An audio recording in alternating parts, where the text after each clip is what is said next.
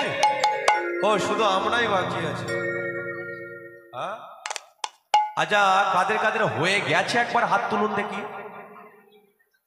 ও বাবা সবারই তো হয়ে গেল, শুধু বিছানা নেওয়ার অপেক্ষা, তাই না? কিন্তু ঘটনা হলো যেদিকে গয়াতালে আস্তে আস্তে বড় হচ্ছে, এখন গয়া যতই বড় হচ্ছে ততই তার অন্তরের মধ্যে কৃষ্ণ প্রেম ভক্তিটা বাড়ছে। দেখতে দেখতে প্রভাবতীর এদিকে বয়সটা বাড়লো, সে একদিন মারা গেল।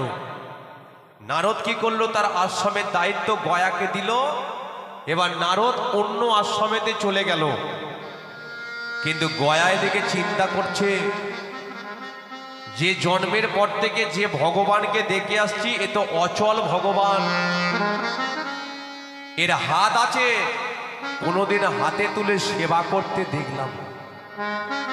এর হাতে বাঁশি আছে, কোনোদিন বাঁশিটাকে বাজাতে দেখলাম না। এর চোখ আছে, কোনোদিন চোখের পাতা ফেলতে দেখলাম না। তাহলে এ তো অচল কৃষ্ণ।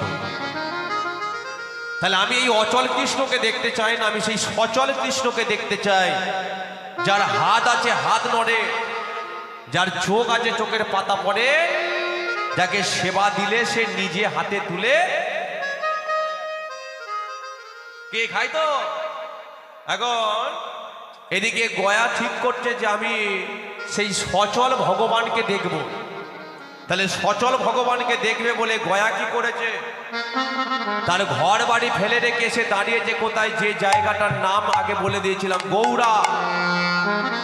গৌড়ার মাটিতে এসে বসেছে, নয়ন দুখানা বুঝিয়ে ভগবানকে জানাচ্ছে যে প্রভু হরিনাম আমি শুরু করব, যতক্ষণ না পর্যন্ত তুমি আমার সামনে এসে দাঁড়াবে ততক্ষণ পর্যন্ত চোখ দুটো আমি খুলবো। বাস গয়া শুরু করেছে হরিনাম কৃষ্ণ নাম। কৃষ্ণ কৃষ্ণ কৃষ্ণ কৃষ্ণ কৃষ্ণ কৃষ্ণ কৃষ্ণ হে কৃষ্ণ কৃষ্ণ কৃষ্ণ হরি হরি বল। কৃষ্ণ হে কৃষ্ণ কৃষ্ণ কৃষ্ণ কৃষ্ণ কৃষ্ণ কৃষ্ণ কৃষ্ণ হে কৃষ্ণ কৃষ্ণ কৃষ্ণ কৃষ্ণ কৃষ্ণ কৃষ্ণ হে কৃষ্ণ হে কৃষ্ণ হে কৃষ্ণ হে কৃষ্ণ হে কৃষ্ণ হে কৃষ্ণ হে কৃষ্ণ হে কৃষ্ণ হে কৃষ্ণ হে কৃষ্ণ হে কৃষ্ণ হে কৃষ্ণ হে কৃষ্ণ হে কৃষ্ণ হে কৃষ্ণ হে কৃষ্ণ কৃষ্ণ কৃষ্ণ কৃষ্ণ কৃষ্ণ কৃষ্ণ কৃষ্ণ হে কৃষ্ণ কৃষ্ণ কৃষ্ণ কৃষ্ণ কৃষ্ণ কৃষ্ণ হে কৃষ্ণ কৃষ্ণ কৃষ্ণ কৃষ্ণ। গয়া আজকে এত হরিনামে মেতে উঠেছে যে গয়ার আজকে হরিনামের ধ্বনি এতটা শক্তি পাওয়ার। হরিনামের ধ্বনিকে ধাক্কা মেরেছে কোথায়, ইন্দ্রলোকে। যেই ইন্দ্রলোকে ধাক্কা মেরেছে দেবরাজ ইন্দ্র আজকে বড় সন্তুষ্ট হয়েছে যে কত বড় ভক্ত আজকে মর্তধামে বসে বসে হরিনাম করছে, সেই নাম আমার কানিতে চলে এলো, সেই ভক্তকে আমি দর্শন করতে চাই। তাহলে এবার কাকে নিয়ে আসছে, ওই ইন্দ্রলোক থেকে আসছে। কাকে নিয়ে, সচিরের সঙ্গে করি ইন্দ্রলোক ছাড়ি, সচিরের সঙ্গে করি হরিব লোক ছাড়ি, সচিরের সঙ্গে করি ইন্দ্রলোক ছাড়ি, সচিরের সঙ্গে করি ইন্দ্র লোক ছাড়ি, উপনীত গয়া সুরের কাছে, কাছে উপনীত গয়া সুরের কাছে, কাছে উপনীত গয়া সুরের কাছে। গয়ার হরিনামে গেছে ব্রহ্মলোকে। ব্রহ্মলোকে কে থাকে, সৃষ্টিকর্তা ব্রহ্মা। সাবিত্রী তুমি বসে বসে করো কি, যাচ্ছি মর্তলোকে, তুমি যাবে কি? সাবিত্রী বলে কেন, বলে এক ভক্তকে দর্শন করতে, যে হরিনাম করছে সেই নাম আমাদের ব্রহ্মলোকে চলে এসেছে। সাবিত্রী বলে তাহলে চলো। এবার ওই ব্রহ্মলোক থেকে আসছে কে, সাবিত্রী সঙ্গে করি ব্রহ্মলোক ছাড়ি। সাবিত্রী সঙ্গে করি আস্তে। ব্রহ্মলোক ছাড়ি। সাবিত্রী সঙ্গে করে ব্রহ্মলোক ছাড়ে। সাবিত্রী সঙ্গে করি ব্রহ্মলোক ছাড়ি। উপনীত গয়াসুরের কাছে, কাছে উপনীত গয়াসুরের কাছে। কাছে উপনীত গয়াসুরের কাছে। গয়ের হরিনামে গেছে শিবলোকে। শিবলোকে কে থাকে? এই বল, শিবলোকে কে থাকে? শিবলোকে কে থাকে? একমাত্র ভোলানাথ। পার্বতীর মায়ের কানেতে যেই হরিনামটাকে ধাক্কা মেরেছে, পার্বতী আজকে বড় সন্তুষ্ট হয়েছে। আর ওই পার্বতী মা সন্তুষ্ট হয়ে ভোলানাথকে বলে উঠলো যে প্রভু, মর্তলোকে এক ভক্ত হরিনাম করছে, তাকে আমি দর্শন করতে চাই, আপনি একবার চলুন না। ভোলানাথ বলে কিনা মাথা খারাপ, ওই জায়গাতে যায়। বলে কেন? বলে যে হরিনাম করছে তাকে আমি চিনি। বলে সেটা কি করে জানবো? বলে ওর বাবাকে তো আমিই মেরে দিয়েছি, এবার ও যদি আমাকে চিনে ফেলে ছেড়ে কথা বলবে, তাই আমি যাব না। তবে একটা কথা বলে দিচ্ছি, তুমি যদি যাও তাহলে চলে যাও। পার্বতী বলে কিনা সব জায়গাতে দুজনে একসাথে, আজকে আমি একা যাব, ওটা হবে না, সবাই তো গেল, চলো না, কিছু হবে না। ভোলানাথ কি করেছে, সেও যাবে না, পার্বতীও ছাড়বে না। অবশেষে ভোলানাথ বলে ঠিক আছে এবার চলো। ওই শিবলোক থেকে আসছে কে? পার্বতী সঙ্গে করি শিবলোক ছাড়ি। পার্বতী সঙ্গে হরি হরি করি বল। শিবলোক ছাড়ি।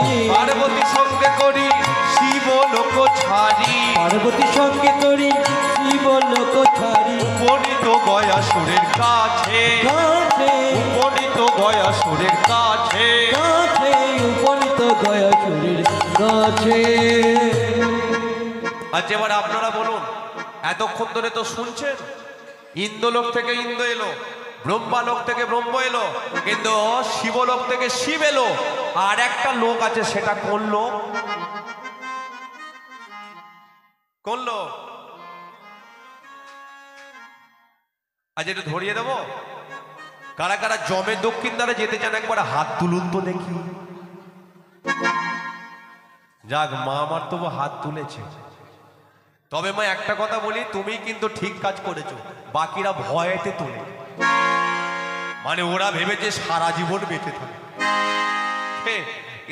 কিন্তু একটা কথা, যে মানুষ আজকে মরে গেলে যে ভিখারি তাকেও যেতে হবে যমলোকে, যে প্রধানমন্ত্রী যে রাষ্ট্রপতি তাকেও মরার পরে যেতে হবে যমলোকে। যমলোকে তোমার দেহটাকে নিয়ে যাবে, সেখানে গিয়ে বিচার হবে কতটা তুমি পাপ করেছো, কতটা পুণ্য করেছো। যদি পরীক্ষায় পাস করতে পারো তবে তুমি আজকে স্বর্গে যাবে, না হলে নরকেই তোমাকে থাকবে। এখন যমরাজ বলে চিত্রগুপ্ত, প্রতিদিন তো মানুষের পাপ পুণ্যের বিচার করে, তাহলে আজকে তোমার খাতাটা নিয়ে এসো। চিত্রগুপ্ত যখন বলে আজকে কোনো মানুষের বিচার করার কিছু নেই। বলে বিচার করার কিছু নেই মানে? বলে মর্তলোকে এক ভক্ত এমন বসে বসে হরিনাম করছে, যার বদলের হরিনাম আমাদের যমলোকেতে ধাক্কা মেরেছে। আর যমলোকে যত পাপী তাপী ছিল, সেই হরিনাম শুনে সবাই উদ্ধারে হলো গো, উদ্ধার হলো গো, উদ্ধারে হলো গো, উদ্ধার হলো গো, হরি হরি হরি বলে, উদ্ধার হলো গো, হরি হরি হরি বলে উদ্ধার হলো গো। আচ্ছা, হরিনামটা কার নাম বলুন তো? হরিনামটা কার নাম? যিনি হরি তারই নাম। এখন যমরাজ কি করেছে, শ্রী বিষ্ণু নারায়ণের কাছে গিয়ে বলে, এই যে একটা কথা বলি আর কতক্ষণ হবে? এবার তো বন্ধ করলে হয় নাকি? এখনো হবে না? না, আমার কথা বলছি না, যমরাজ শ্রী বিষ্ণু নারায়ণকে বলছে যে আর কতক্ষণ হবে, এবার তো বন্ধ করলে হয়। বলে আমি কোনো মানুষের পাপ পুণ্যের বিচার করতে পারছি না। শ্রী বিষ্ণু নারায়ণ বলে, ও লক্ষ্মী, কত বড় ভক্ত গো মর্তধামে বসে বসে হরিনাম করছে, আর সেই নামের কারণে সবাই আজকে উদ্ধার হয়ে যাচ্ছে। বলে তাহলে সেই ভক্তকে আমি দর্শন করতে যাই, তাহলে এবার চল। লক্ষ্মী যাই বলেছে সেই ভক্তকে দর্শন করতে চাই। শ্রী বিষ্ণু নারায়ণ বলে, যমরাজ তুমি কি যাবে? বলে হ্যাঁ যাব। এবার শ্রী বিষ্ণু নারায়ণ, যমরাজ, চিত্রগুপ্ত আর এই লক্ষ্মীকে নিয়ে আসছে কোথায়? গয়ার সম্মুখে দর্শন করবে বলে। আসছে কিভাবে? कभी राम बन के कभी श्याम बन के चली आना प्रभु जी चली आना। कभी राम हरि बन हरि के कभी श्याम बन के चली आना प्रभु जी चली आना। कभी राम बन के कभी श्याम बन के चली आना प्रभु जी चली आना। कभी राम बन के कभी श्याम बन के चली आना प्रभु जी चली आना। तुम स्वामी बन के आना, तुम राम बन के आना। तुम स्वामी बन के आना। तुम राम बन के आना। सीता साथ लेके धनुर्बाण लेके चली आना प्रभु जी चली आना। सीता साथ लेके धनुर्बाण लेके चली आना प्रभु जी चली आना।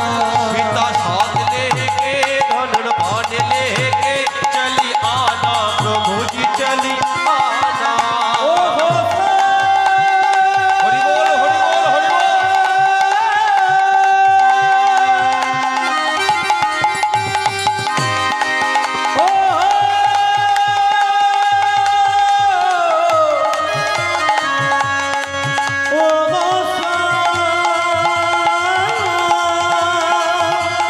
চলেছে গয়াকে দর্শন করবে।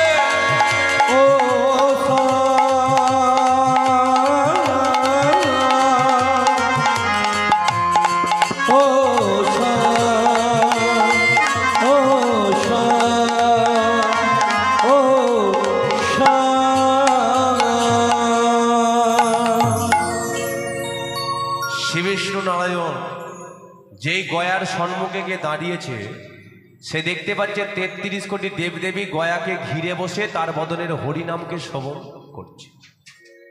যেই শ্রী বিষ্ণু নারায়ণ গয়ার শরীরে স্পর্শ করেছে, গয়া আজকে চোখ খুলেই দেখতে পাচ্ছে সম্মুখে দাঁড়িয়ে আছে ভগবান শ্রী বিষ্ণু নারায়ণ। এসেছ প্রভু, ধন্য গয়া, ধন্য তোমার হরি সাধনা। তোমার বদনের হরিনাম শুনে স্বর্গ থেকে ৩৩ কোটি দেবদেবী সন্তুষ্ট হয়ে চলে এলো মর্তের মাটিতে। ৩৩ কোটি দেবদেবীর চরণের স্পর্শে মাটিটা বড় পবিত্র হয়ে গেল। আর তোমারই হরিনামের কারণে যমলোকের পাপী তাপী সবাই উদ্ধার হয়ে গেল। আমি ধন্য। বলো তুমি আমার কাছ থেকে কি চাও? জানি না কপালে কি আছে লেখা, আর কোনদিন হবে কিনা দেখা। জানি না কপালে কি আছে লেখা, আর কোনদিন হবে কিনা দেখা। এই শেষবার মিনতি তোমার, এই শেষবার মিনতি তোমার। স্মৃতিটুকু রেখে যায় প্রভু, স্মৃতিটুকু রেখে যায়। এবার দাও বিদায়, এবার দাও বিদায় আমায়, এবার দাও বিদায় আমায়, এবার দাও বিদায় আমায়, এবার দাও বিদায়। শ্রী বিষ্ণু নারায়ণ বলে উঠল, তোমাকে আমি মৃত্যু তো দেব না। তুমি কত বড় ভক্ত জগৎমা যাবে সেটা প্রমাণ করে রেখে দিতে চাই। তাই আজকের পর থেকে আজকে এই পবিত্র মাটিতে ৩৩ কোটি দেবদেবীর চরণ স্পর্শ পেল। আর তাদের চরণের স্পর্শে মাটিটা বড় পবিত্র হলো, তীর্থস্থানেতে পরিণত হলো। তাই আজকে এই তীর্থে তোমাকে আমি সারাটা জীবন অমর করে রেখে দেব, তোমাকে শিলামূর্তিতে ধারণ করে দিলাম। আজকের পর থেকে সারা ভারতবর্ষের মানুষ জানবে যে জায়গাটার নাম ছিল গৌড়া, কিন্তু আজকের পর থেকে মানুষ জানবে সর্বতীর্থের মহাতীর্থ গয়া তীর্থ। 33 কোটি দেবদেবী বলে উঠল যে গয়া তীর্থের মাহাত্ম্যটা কি থাকবে। শ্রী বিষ্ণু নারায়ণ তখন বলেছিল যে কোনো মানুষ যখন মারা যাবে তাদের আত্মার মুক্তির পথ একমাত্র গয়া তীর্থ আমি করে দিয়ে গেলাম। কারণ তাদের নামে যদি কেউ একবার গয়াধামে এসে পিণ্ডদান করতে পারে, গয়া কি করবে, ওর শরীর আছে পুণ্যের ফল ভর্তি, আর ওই গয়ার শরীরের পুণ্যের ফল পাপ ব্যক্তিকে দেবে, পাপগুলো হরণ করে গয়া তাদের আত্মার মুক্তি করে দেবে। তাই আজকে গয়া বলে উঠল যে তীর্থস্থানে শুধু ভক্ত একা থাকবে এটা আমি চাই না, তীর্থস্থানে ভক্ত ভগবান একই সাথে থাকবে, এটা প্রমাণ করার জন্য তোমার একটা চরণ আমার মস্তকে অঙ্কিত করে দিয়ে যাও। তাই শ্রী বিষ্ণু নারায়ণ কি করেছিল, একটা চরণ রেখেছিল বলি শিরে, আর একটা চরণ রেখেছিল কোথায়, ভক্ত গয়া শিরে। গয়াকে ধরিয়ায় প্রভু আলিঙ্গন করে, আলিঙ্গন করে চৌদিকে যে ভক্তগণ হরি হরি বলে, হরি বলে ভক্ত আর ভগবানের মিলন হইল, মিলন হইল। প্রেমানন্দে সবাই মিলে একবার হরি হরি বলো। হরি হরি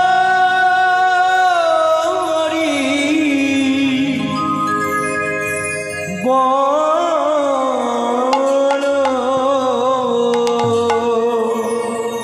তাহলে মা আজকে আমরা জানতে পারলাম কে এই গয়া, সেখানে তীর্থস্থানে পরিণত কিভাবে হয়ে আছে।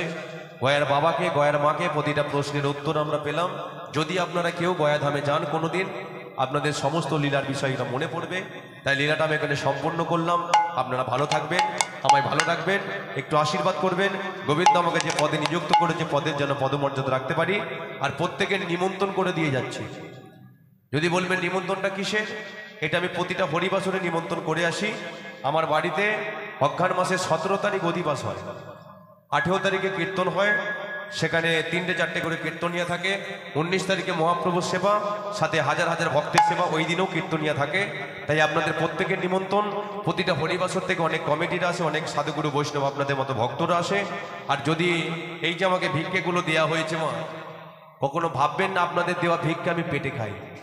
সারা বছর কীর্তন করে তুলে রাখি, আজকে আপনাদের দেওয়া ভিক্ষে আমি গোবিন্দ সেবা ভক্ত সেবার কাজে লাগিয়ে দিই। যদি কেউ দিতে চান আপনারা দেবেন, তবে গোবিন্দ সেবা ভক্ত সেবার জন্য। আর প্রত্যেকের নিমন্ত্রণ, সবাই আসবেন।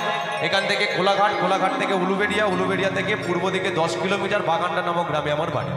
ঠিক আছে, সবাই ভালো থাকুন। সে গুরু নিতাই গৌরমানন্দে হরি বল হরি বল। শ্যামের বামে দাঁড়াইল